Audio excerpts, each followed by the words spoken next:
The year is 1996. This year's MLB All-Star Game is absolutely loaded with shortstop talent. The starting shortstops for this game are Hall of Famers Cal Ripken Jr. and Barry Larkin. It doesn't stop there though. On the bench are Ozzie Smith, a Hall of Famer, and Alex Rodriguez, who is maybe the best infielder in Major League history. And I haven't mentioned the shortstops who weren't at the All-Star Game. 1996 was the final season of Hall of Famer Alan Trammell's career, and it was the beginning of Derek Jeter and Nomar Garcia Parra's career. 7 of the most talented shortstops ever all played in some capacity in the 1996 season. Now I want to fast forward 28 years, to the 2024 All-Star Game.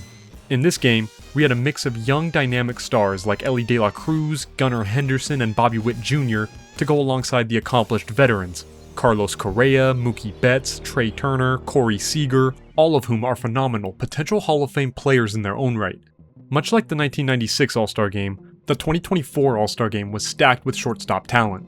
So stacked that the best shortstop of the 21st century wasn't even an All-Star this year. A swing and a drive to deep right, off the pole!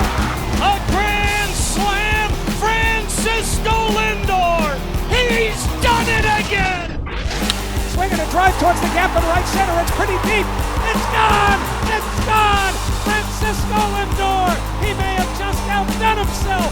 They were famished for the big hit, and Francisco Lindor just provided a feast!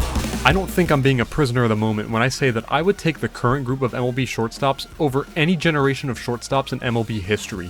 Maybe you disagree with that, and that's fine. By the end of this video, I hope you can at least understand where I'm coming from, because I believe that we're in a shortstop golden age.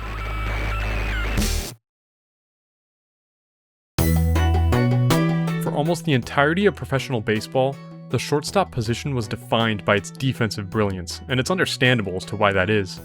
The defensive spectrum indicates that the shortstop position is the second most difficult position on the field, only behind catcher. So it's reasonable to accept some offensive shortcomings if your shortstop is excelling defensively. That's not to say that offensively adept shortstops never existed.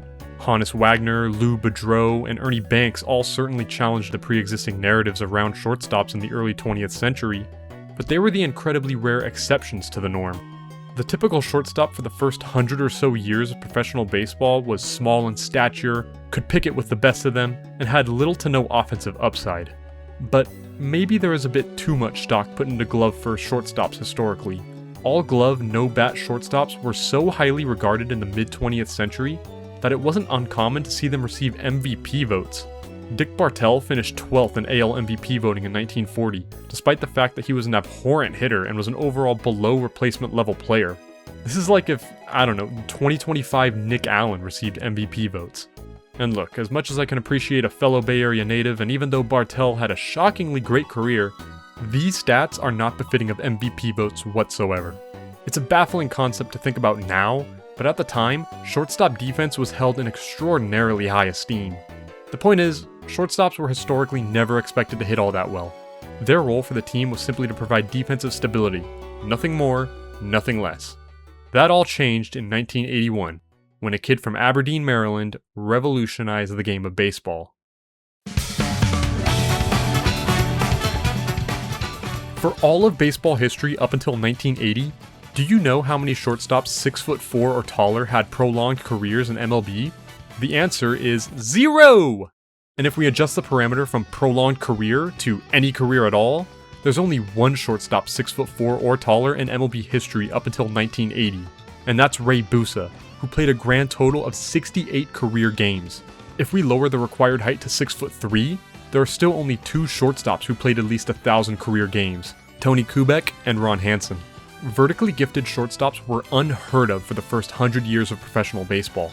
When the Baltimore Orioles drafted a 6'4" shortstop by the name of Calvin Ripken Jr. in 1978, everyone in the Orioles front office envisioned him strictly as a third baseman in the long-term future. To reinforce this belief, Orioles GM Henry Peters traded away incumbent third baseman Doug DeCinces to the Angels prior to the 1982 season to allow Cal to be the everyday third baseman for the Orioles. The one man who disagreed with this assessment, though, was the savvy ahead-of-his-time manager of the Orioles, Earl Weaver. Weaver had watched Cal play since he was a high schooler, and he was convinced he had what it took to be a competent shortstop at the big league level. Cal was the Orioles' everyday third baseman for the first 3 months of the 1982 season, but on July 1st, after Weaver became tired of Len Cicada and Bobby Bonner's lack of production at shortstop, he told Cal that he would be the starting shortstop going forward. Weaver, trying to aid Cal in this positional transition as best as he could, told him one thing: play shortstop like you did in high school. And the rest is history. Cal Ripken Jr. went on to play every consecutive game at shortstop for the Orioles for the next 14 years.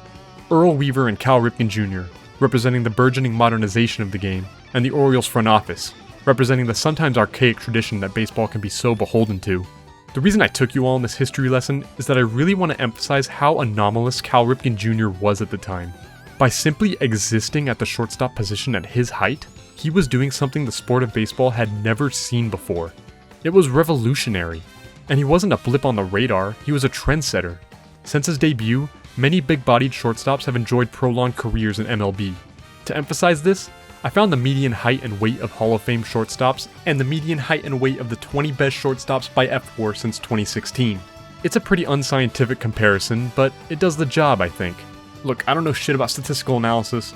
I'm an English major, so if you're a statistician and you're watching this, I'm sorry, try not to get too mad. The median height of Hall of Fame shortstops is 5 feet 10.5 inches, and the median weight is 172.5 pounds.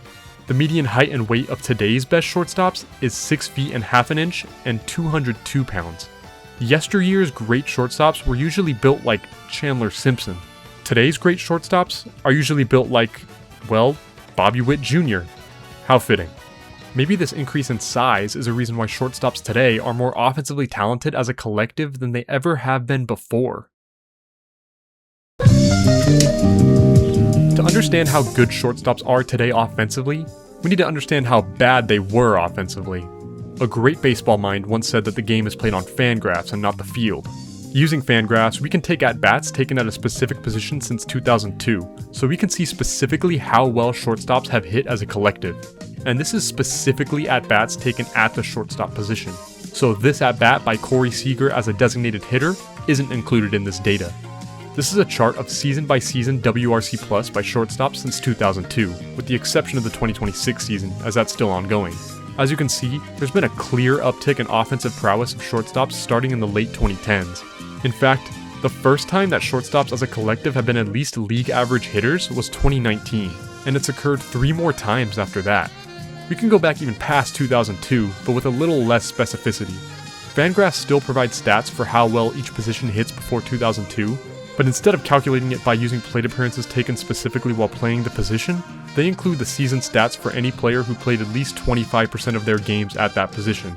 So, for example, in 2019, when Alex Bregman played 65 of his 156 games at shortstop, his entire 2019 season would be included in the data I'm about to show you. I'm giving you this sort of mini disclaimer to let you know that there's a bit more noise in pre-2002 stats in regard to how well each position hits as a collective, but I still think it does an adequate job of supporting my point. This is a chart of season-by-season WRC Plus by shortstops in the integration era. Are you starting to get it now? Shortstops are quite literally hitting at a level that we haven't seen since Harry Truman was in office. Now, unlike Truman, the only wars I've partaken in are the Belt Wars. Giants fans know what I mean. But you don't need to be a World War I veteran to see that shortstops are collectively hitting better than they ever have since integration. There are a couple more stats I want to throw at you before the end of this video. To further emphasize the fact that we're in a shortstop golden age, let's look at F-WAR. I know that WAR isn't without its flaws, but when looking for something that can holistically quantify players' value in a quick and easy way, WAR is probably the most useful stat to use. In a really well-written article by David Brown of PitcherList, which provided a lot of helpful information in the making of this video, 2024 was the most valuable shortstop season since integration in terms of how much value they provided compared to all position players. And lastly, I want to look at F-WAR per 150 games.